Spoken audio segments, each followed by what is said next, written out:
Hello YouTube. Before I start, let me say this. It is 9:30 in the morning.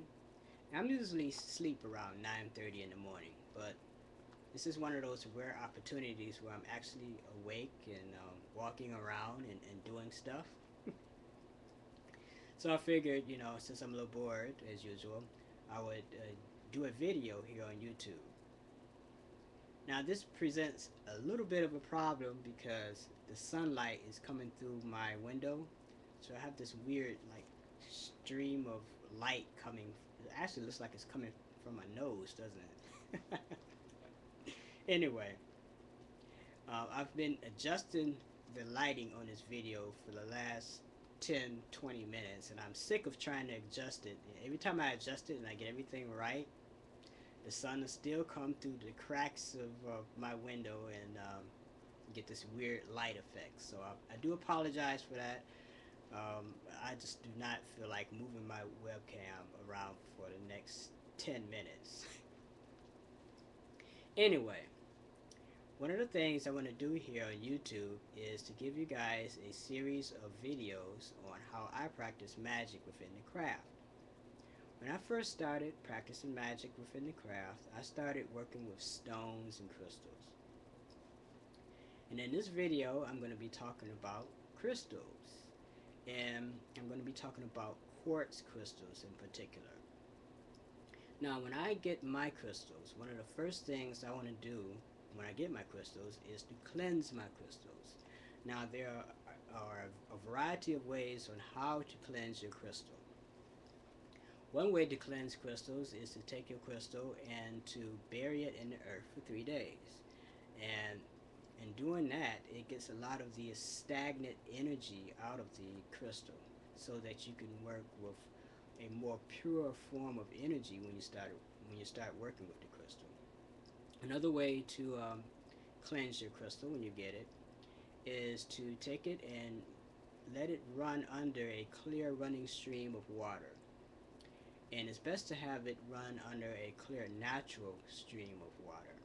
And that also gets a lot of the stagnant energy out of the crystal before you start working with it.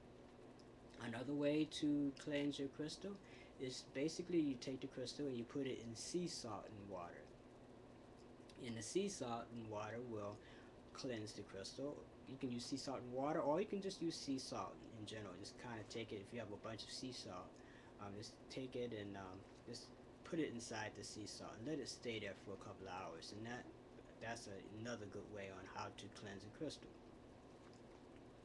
There are other ways too, but those are the main ways that I personally cleanse my crystal. Now, after I cleanse my crystal, one of the first things I want to do is I want to program my crystal. Now, those of you who have attended full moon circle meetings at Wayne State University know that every year we do what's called a ritual for good grades. And why do we do a ritual for good grades? Basically because we're college students and we want to get good grades in school.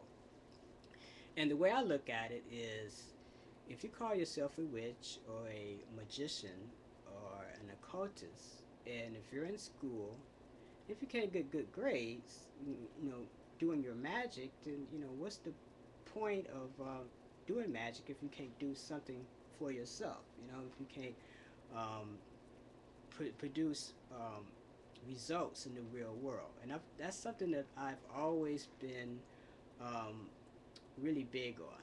If you call yourself an occultist or a witch, um, your magic should work. You should be able to achieve things in life that you want to achieve. You should be able to get the good grades that you want. You should be able to get the new car that you want.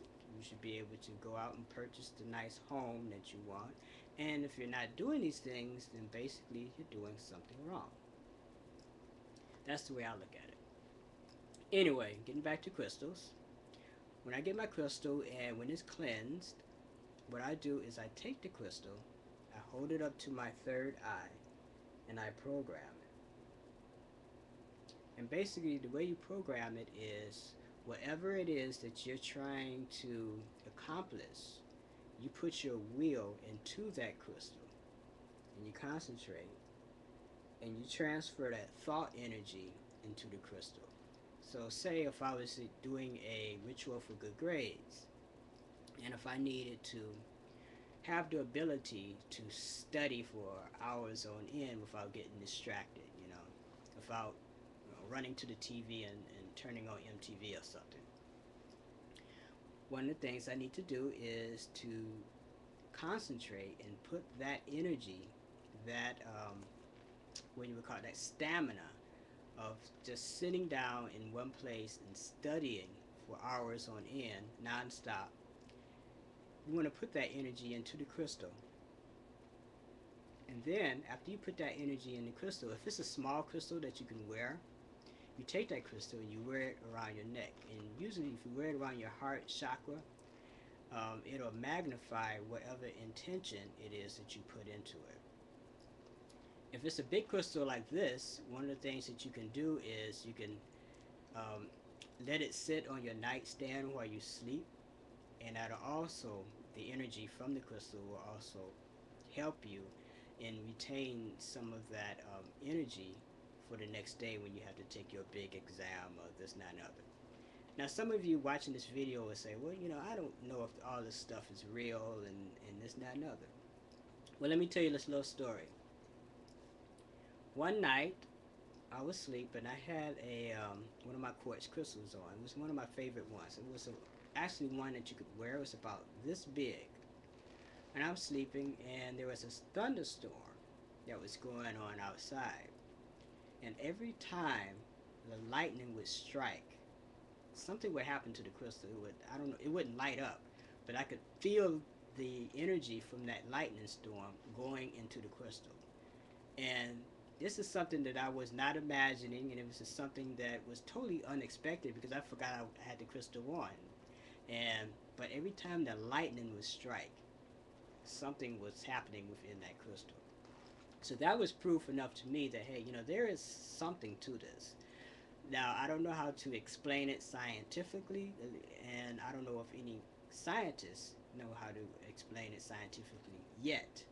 But I'm pretty sure with all the advancements in science that's happening nowadays, and the fact that the scientists are starting to admit that there is something to magic, it's only a matter of time before they make a connection with crystals and how you can put an intention into a crystal. So it's only a matter of time. So I can only tell you from my personal experience, it does work. And whenever I've done any kind of spell work for good grades at Wayne State University, it's worked 100% of the time. And that is not an over-exaggeration and whatnot. And I have testimonies from Full Moon Circle members that would tell you that the magic that we've done at Full Moon Circle using crystals does work. Those of you who are members of Full Moon Circle and watching this video, feel free to comment on this video if any of the rituals that we've done as far as getting good grades have actually benefited you doing finals week or doing a time where you had a big test or this, that, and other. Now, there's also ways on how to charge a crystal even before you put your intention into it. One of the ways you can charge crystals is you can charge it by the moonlight, or you can charge it by the sunlight. I do both. And I'm pretty sure that if you do a little research, you would see that if you're doing it by moonlight, it has more to do with the moon's energy that you're putting into it. Say if you want to increase, if you want to do dream work, that's something that you want to use the moon's energy for when you're working with your crystal.